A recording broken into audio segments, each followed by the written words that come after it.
अपडेटनुसार सरकारने सर्व बँकांना निर्देश दिले आहेत की ज्या महिलांचे आधार कार्ड बँकेशी लिंक नसल्यामुळे पैसे रखडले आहेत त्यांची यादी त्वरित जाहीर करावी।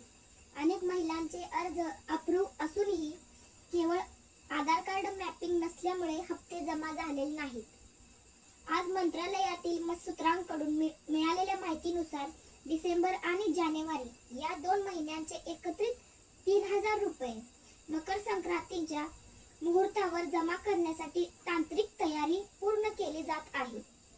आज अनेक जिल्ह्यांमध्ये या लाभार्थ्यांच्या यादींची पुन्हा पडताळणी केली जात आहे। ज्या महिलांचे अर्ज काही तांत्रिक कारणामुळे म्हणजे चुकीचा पत्ता किंवा कागदपत्रे अस्पष्ट असल्यामुळे बाद झाले होते त्यांना आजपासून काही ठिकाणी पुन्हा दुरुस्तीसाठी मुदत मिळण्याची शक्यता आहे। यासाठी तुम्ही तुमच्या जवळच्या सेतू केंद्रावर किंवा अंगणवाडी सेविकाशी संपर्क साधू शकता। जर तुम्ही आज नारी शक्ती दूत ॲप किंवा अधिकृत वेबसाईट चेक केली तर अनेकांचे स्टेटस पेंडिंग टू अप्रूव्ह मध्ये बदलताना दिसत आहे। जर तुमचे स्टेटस अद्याप बदलले नसतील तर तुमचे बँक खाते ऍक्टिव्ह झाले की नाही हे एकदा तपासा।